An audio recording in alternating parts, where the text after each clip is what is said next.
Bismillahirrahmanirrahim. Assalamualaikum warahmatullahi wabarakatuh. Halo teman-teman, kalian sedang mendengarkan Adab Harian Muslim dari Jendela Rasa dengan aku, Ica.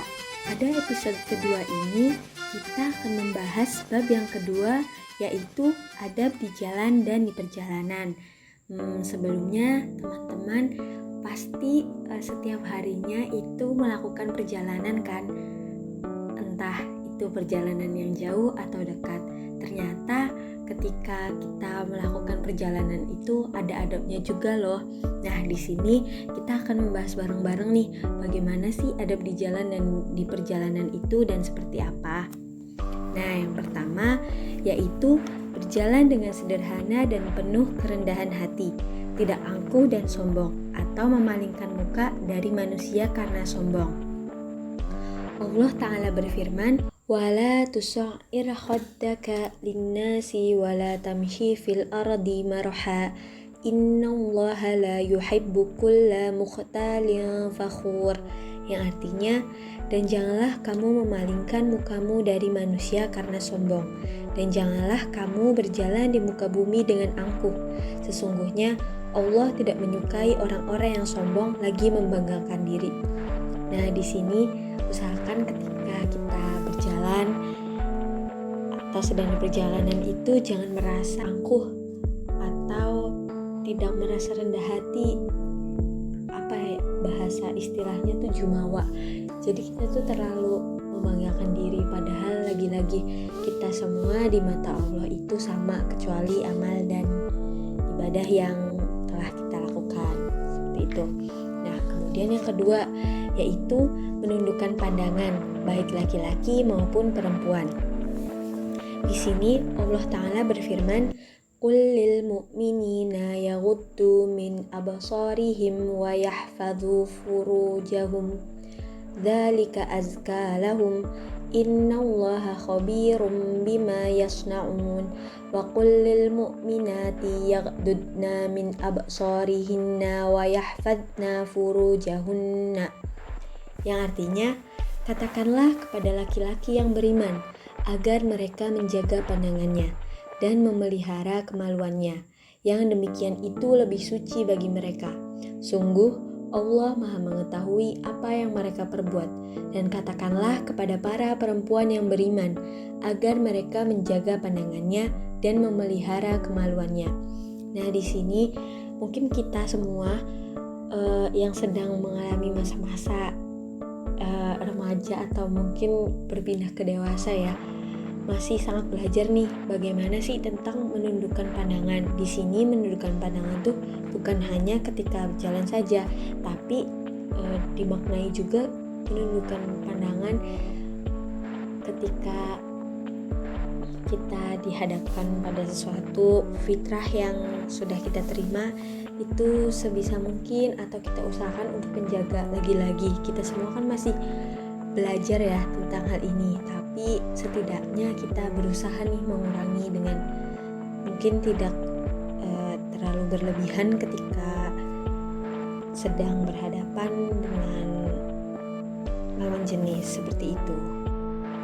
Kemudian yang ketiga yaitu tidak menyakiti orang lain, misalnya dengan membuang sampah atau sisa-sisa makanan di jalanan, atau buang air di jalanan yang dilewati manusia, atau dipakai duduk-duduk dan berteduh di sana. Di sini,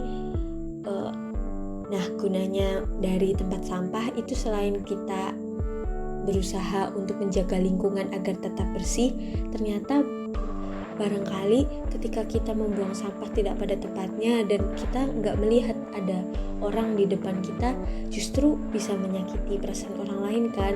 Nah, itu kan tidak baik. Jadi kita seberusaha mungkin agar membuang sampah ini pada tempatnya, seperti itu.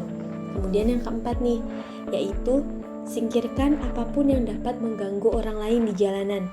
Ini termasuk sedekah dan menyebabkan seseorang masuk surga.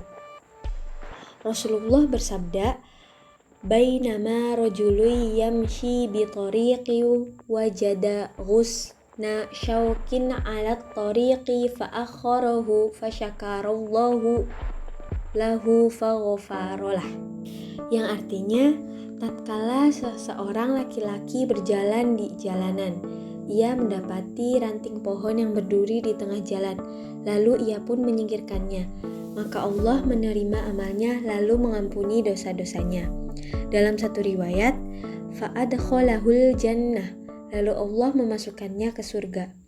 Masya Allah sekali ya tentang poin keempat ini, hal-hal yang mungkin kita anggap sederhana, sederhana kita menyingkirkan ada ranting pohon yang berduri, atau mungkin ada batu-batu kerikil yang kecil yang menghalangi jalan. Ternyata itu tuh bisa menjadi salah satu alasan kita agar dimasukkan ke surganya Allah loh. Masya Allah sekali kan. Dan dosa-dosa kita diampuni karena perbuatan sesederhana itu. Jadi untuk aku sendiri dan mungkin teman-teman nih, ketika kita mendapati di jalanan melihat ada kerikil atau ranting atau batu yang menghalangi, kita bisa meluangkan waktu kita beberapa detik untuk menyingkirkannya. Seperti itu. Nah, kemudian yang kelima nih, menjawab salam kepada orang yang ia kenal maupun orang yang tidak dikenalinya. Ini termasuk salah satu kewajiban di antara 5 kewajiban seorang muslim atas muslim lainnya. Nah, yang keenam yaitu melakukan amar ma'ruf dan nahi mungkar, memerintahkan kebaikan dan melarang kejahatan. Ini merupakan kewajiban juga untuk seorang muslim atas muslim yang lainnya sesuai dengan kemampuan masing-masing. Nah, di sini tentang memerintahkan kebaikan atau menyerukan kebaikan, kita jangan hanya memerintahkan kebaikan saja nih, tapi kita juga harus berusaha mempraktikannya, karena tidak semua orang loh dapat dengan mudah untuk menerima apa yang mungkin kita anggap benar dan sesuai dengan sunnah yang telah ditetapkan. Jadi kita juga harus berusaha mempraktikannya agar orang-orang yang melihat atau mendengar yang kita beritahukan itu dapat menerimanya.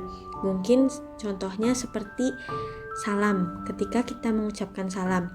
Nah, untuk makna salam sendiri, pengucapannya kan adalah Assalamualaikum warahmatullahi wabarakatuh. Artinya adalah semoga keselamatan dan rahmat Allah serta keberkahannya terlimpah untukmu. Dalam salam itu ternyata kita didoakan loh oleh orang yang mengucapkannya. Kemudian ketika kita menjawab salamnya nih, yaitu dengan lafaz Waalaikumsalam warahmatullahi wabarakatuh. Artinya adalah dan semoga keselamatan dan rahmat Allah serta keberkahannya terlimpah juga kepada kalian. Nah, bisa kita bayangkan ya betapa indahnya atau cantiknya makna dari salam dan menjawab salam itu sendiri. Jangan lupa ketika kita mengucapkan salam dan menjawab salam juga kita bisa sampai mendapatkan 30 pahala loh. Jadi semoga saja kita bisa mengamalkannya. Amin. Nah, kemudian yang ketujuh yaitu menunjuki orang yang tersesat, membantu orang yang membutuhkan bantuan, menghentikan orang yang berbuat jahat, dan menolong orang yang terzolimi. Rasulullah bersabda, wa tu'inur rajula fi dabbatihi fatahmiluhu 'alaiha aw tarfa'u lahu 'alaiha mata'ahu shadaqah. Yang artinya, bantuanmu kepada seseorang dengan memegang kendaraannya, lalu engkau bantu dengan mengangkat barangnya ke atas kendaraannya, maka itu termasuk sedekah. Nah, di sini mungkin ketika kita mendapati atau mengetahui ada orang yang tersesat nih atau membutuhkan bantuan, seperti mungkin ada orang yang terjatuh dari kendaraannya atau apa, ketika kita merasa hal tersebut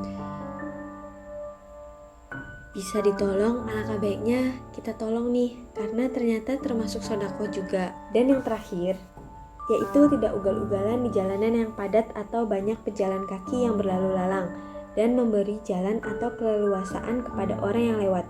Semua itu termasuk tolong menolong dalam kebaikan. Nah, di sini ditekankan lagi ya bahwa Islam itu tidak sekasar itu loh. tidak kasar karena mengajarkan untuk tolong-menolong dalam kebaikan. Kita juga dituntut yang tidak ugal-ugalan di jalanan ketika kita sedang di perjalanan atau sedang naik motor atau mobil atau sepeda. Jangan sampai nih kita ugal-ugalan di jalanan karena nanti akan mengganggu pejalan kaki juga seperti itu. Nah, itulah 8 adab di jalan dan di perjalanan oleh Jendela Rasa. Jika teman-teman merasa mengetahui nih ternyata ada lagi adab di jalan dan di perjalanan itu seperti apa, bisa banget untuk komen di kolom bawah, atau ada kekeliruan dari aku datangnya dan kesempurnaan datang hanya dari Allah. Kurang lebihnya mohon maaf. Aku Ica, till we meet again. Wassalamualaikum warahmatullahi wabarakatuh.